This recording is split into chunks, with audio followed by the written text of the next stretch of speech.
अस्सलाम वालेकुम and welcome back जी दोस्तों। अभी हम क्रिमिनल प्रोसीजर कोड हमारा 1898 का ज़ाब्ता फौजदारी पढ़ रहे हैं। इसकी सारी दफात को हम कोशिश करेंगे जो इंपॉर्टेंट एमसीक्यूज बन सकते हैं तमाम के तमाम को लेके चलेंगे।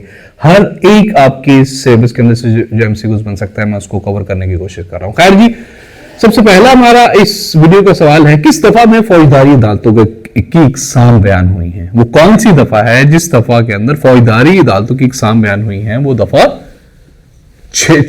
वो सीआरपीसी सेक्शन 6 है। ठीक है, in which section the criminal procedure courts are supposed to be established और देयर क्राइम्स आर मेंशन्ड। तो वो दफा 6 के अंदर है। मैं इंग्लिश में कोशिश करता हूं इसको कवर करता चलो। किस और कितनी इकसाम बयान हुई हैं अदालतों की, कितनी जो है ना उस छठे सेक्शन के अंदर कितनी काइंड्स एग्जाम बयान हुई हैं? 4 सेशन अदालतें, सेशन कोर्ट्स, जुडिशियल मजिस्ट्रेट दर्जा अव्वल, जुडिशियल मजिस्ट्रेट दर्जा दोम और executive magistrate. There are 4 kinds which are mentioned in the section 6 of CrPC.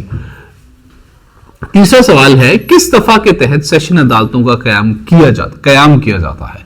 ठीक है, सेशन अदालतों का कयाम जो इकसाम 6 में है, सेशन अदालतों का कयाम दफा 9 के तहत जो है ना वो किया जाता है। किस दफा के तहत या किस सेक्शन के तहत जस्टिस ऑफ द पीस की तकर्री होती है?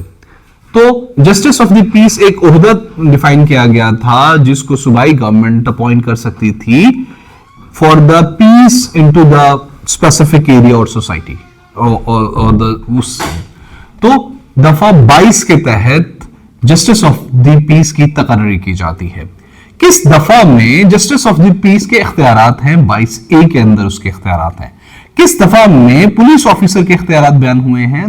किसी भी पुलिस ऑफिसर के इख्तियारात दफा 54 के अंदर हुए हैं, हम आगे पढ़ेंगे। किस दफा के अंदर एसएचओ या इंचार्ज हाउस ऑफिसर जो होता है उसके पुलिस स्टेशन जो का इंचार्ज होता है उसके इख्तियारात बयान हुए हैं? दफा 55 के अंदर।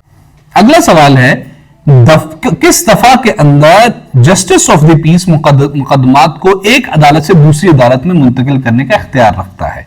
तो वो दफा 528 के तहत जेओपी या जस्टिस ऑफ पीस अदालतों मुकदमात को किसी एक अदालत से for any logic, for administrative logic, for any technical logic किसी एक अदालत से दूसरी अदालत में मुंतकिल करने का इख्तियार रखता है। जो जस्टिस ऑफ द पीस है उसके फराइज किस दफा में है? तो 22B में है। देखिए, 22 के अंदर जस्टिस ऑफ द पीस की तकर्री है, 22A के अंदर उसके इख्तियारात हैं और उसके फराइज किस में बयान हुए हैं? 22B के अंदर। ठीक है, इसकी डिटेल में जाने की जरूरत नहीं है, वक्त जाया होगा। मतलब अब justice of the peace used to be एक बंदा होता है जिसको प्रोविंशियल गवर्नमेंट जो है ना वो करती है, अपॉइंट करती है फॉर मेंटेनेंस पीस। उसके इख्तियारात ये है कि वो पुलिस को डायरेक्ट, पुलिस वाला अगर उसकी जुरिस्डिक्शन में होगा उसको डायरेक्ट कर सकता है, फला बंदे को पकड़ो, फला बंदे को पकड़ने में मेरी मदद करो, पीस मेंटेन रखने में तमाम तरह इंपॉर्टेंट उसकी वो होंगे, इख्तियारात होंगे और उसके फाइज ये होंगे कि उसके एरिया के अंदर जो है ना वो पीस मेंटेन रहे। This is only about the peace into the society. And दफा 25 के तहत जस्टिस ऑफ द पीस का ओहदा अगर मुअत्तल हो जाएगा या जस्टिस ऑफ द पीस अगर डिसमिस्ड हो जाएगा, बरतरफ हो जाएगा, तो डिस्ट्रिक्ट मजिस्ट्रेट या फिर सेशन जज जो होगा वो जस्टिस ऑफ द पीस कायम मुकाम होंगे। अगर ये डिसमिस या किसी तरीके से खत्म हो जाता है, वो फौत हो जाता है, कहीं आगे पीछे हो जाता है, किस दफा के तहत? दफा 25 के तहत। अगला सवाल है, ऐसे जुराइम जिनमें सजाए मौत नहीं दी जा सकती वो कौन सी दफा में बयान हुए हैं? वो दफा 30 के अंदर बयान हुए हैं। अदालत आलिया का इख्तियार, देखो दोस्तों यहां पे एमसीक्यूज आएगा, कौन सी दफा जिसके अंदर उन जुराइम की बाबत बताया गया है जिनमें सजाए मौत नहीं हो सकती, वो दफा 30 है, 32 है, 34 है। तो आपको ये चीजें इसीलिए प्लीज बार बार सुननी है ताकि आपके दिमाग की परमानेंट मेमोरी का हिस्सा बने या सबकॉन्शियस में चले जाए। ये वीडियोस बार बार देखिएगा, आपका बहुत फायदा होगा, पढ़ने से ज्यादा ये फायदा होगा। मतलब पढ़ने पे आपका एक टाइम लग रहा है तो आप कॉन्शियस होकर पढ़ रहे हो, आप बाइक चला रहे हो, आप ड्यूटी पे बैठे हो, कुछ भी कर रहे हो, इसको सुनते रहोगे तो क्या होगा, ये सब कॉन्शियस में चली जाएंगी। जब पेपर सामने आएगा तो आपका कहीं ना कहीं वो चीज क्लिक कर जाएगी। सो बार बार सुनो इसको, जो इंपॉर्टेंट सेगमेंट्स हैं। 12वां सवाल है, अदालत आलिया का इख्तियार तकमीज करने का तरीका किस दफा में है? अदालत आलिया का इख्तियार तकमीज करने का तरीका जो है वो दफा 32 के अंदर है कि किसको कितने इख्तियार, जस्टिस ऑफ पीस को कितने इख्तियार देने हैं, पुलिस को कितने इख्तियार देने हैं फॉर द टेम्परेरी, एक तो मेंशन्ड है ना ज़ाब्ते के अंदर, वो दफा 32 के अंदर है।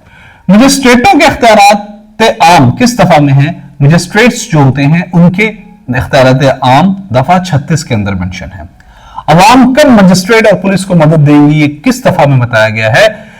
तो आम जब पुलिस को for the law enforcement, for the किसी भी कानून के इत्तलाक के लिए पुलिस को मदद की जरूरत होगी तो अवाम उसकी मदद करेगी। ये किस दफा के अंदर है? ये दफा 42 के अंदर, दफा section 42 of criminal procedure code है ये, ठीक है।